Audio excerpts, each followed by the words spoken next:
नमस्कार, आप देख रहे हैं न्यूज 72 और मैं हूं अनुष्का शर्मा। देश दुनिया की सबसे बड़ी और ताजा खबरों के साथ हाजिर हैं हम। तो आइए बिना वक्त गवाए चलते हैं खबरों की। अमेरिका ईरान में तनाव और सीज फायर के बीच अब कूटनीतिक हलचल तेज हो रही है। ईरानी विदेश मंत्री अब्बास अरागची पाकिस्तान की राजधानी इस्लामाबाद पहुंचे, जिससे अमेरिका और ईरान के बीच अटकी बातचीत के फिर से शुरू होने की उम्मीद है। उनका स्वागत करने के लिए पाकिस्तानी विदेश मंत्री इशाक डार और खुद आर्मी चीफ आसिम मुनीर पहुंचे। ये दौरा ऐसे वक्त पर हुआ है जब जंग के बाद दोनों देशों के बीच भरोसे की कमी बनी हुई है, लेकिन बातचीत का रास्ता पूरी तरह बंद नहीं हुआ है। अरागची अपने दौरे के दौरान पाकिस्तान के प्रधानमंत्री शहबाज शरीफ से मुलाकात कर रहे हैं। पाकिस्तान खुद को इस पूरे मामले में मध्यस्थ के तौर पर पेश कर रहा है और कोशिश कर रहा है कि अमेरिका और ईरान के बीच जमी बर्फ पिघल जाए।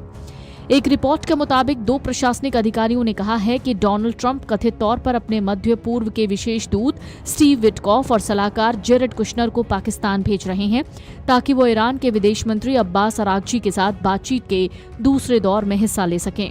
व्हाइट हाउस की प्रेस सेक्रेटरी कैरोलिन लेविट ने भी इस बात की पुष्टि की है कि विटकॉफ और कुशनर बातचीत के लिए पाकिस्तान जाएंगे। हाल के दिनों में अमेरिका भी इस्लामाबाद के जरिए बातचीत की राह तलाश रहा है। डोनाल्ड ट्रंप प्रशासन ने पिछली बातचीत के लिए उपराष्ट्रपति जेडी वेंस को पाकिस्तान भेजा था, लेकिन वो मीटिंग फेल हो गई थी।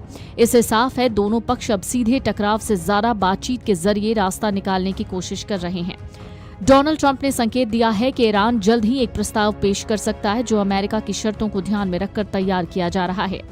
ट्रंप ने कहा वो एक ऑफर ला रहे हैं, अब देखना होगा इसमें क्या है। अमेरिका की प्रमुख मांगों में ईरान को अपने एनरिच्ड यूरेनियम भंडार को छोड़ना और होर्मुज से तेल सप्लाई को बिना रुकावट जारी रखना शामिल है। भले ही दोनों देशों के बीच सीज फायर लागू है, लेकिन अमेरिका ने आर्थिक दबाव कम नहीं किया है। ईरान के बंदरगाहों पर अमेरिकी नौसैनिक नाकेबंदी अभी भी जारी है, जिसे बातचीत में दबाव बनाने के तौर पर देखा जा रहा है। अरागची का ये दौरा सिर्फ पाकिस्तान तक सीमित नहीं रहेगा, वो इसके बाद रूस समेत अन्य देशों का भी दौरा करेंगे, ताकि एक व्यापक कूटनीतिक रणनीति तैयार हो। ईरान और अमेरिका के बीच जारी तनाव के बीच पाकिस्तान एक बार फिर कूटनीतिक केंद्र बनता जा रहा है। अमेरिकी प्रतिनिधियों के इस्लामाबाद पहुंचने से पहले पाकिस्तान के सेना प्रमुख आसिम मुनीर ने ईरान के विदेश मंत्री अब्बास अरागची से अहम मुलाकात की। इस मुलाकात की जानकारी पाकिस्तान में ईरानी दूतावास ने सोशल मीडिया पर साझा की। बैठक में पाकिस्तान के गृह मंत्री मोहसिन नकवी समेत पाकिस्तान में ईरान के राजदूत और ईरान के विदेश मंत्रालय के प्रवक्ता इस्माइल बकाई समेत कई वरिष्ठ अधिकारी मौजूद थे। रिपोर्ट के मुताबिक इस दौरान दोनों देशों के बीच क्षेत्रीय हालात और द्विपक्षीय मुद्दों पर चर्चा हुई। इससे पहले इस्लामाबाद पहुंचते ही अरागची ने कहा था कि उनका दौरा बहुत अहम समय में हो रहा है। उन्होंने कहा इस यात्रा का मकसद पाकिस्तान, ओमान और रूस जैसे साझेदार देशों के साथ करीबी समन्वय करना और क्षेत्रीय हालात पर चर्चा करना है।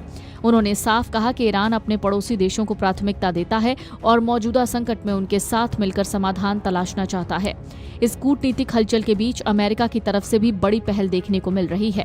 राष्ट्रपति ट्रंप के विशेष दूत स्टीव विटकॉफ और उनके दामाद जेरेड कुशनर इस्लामाबाद पहुंचने वाले हैं। हालांकि ईरान ने सीधी बातचीत से इनकार किया है। दूसरी तरफ अमेरिका का दावा है कि ईरान ने सीधी बातचीत का अनुरोध किया है।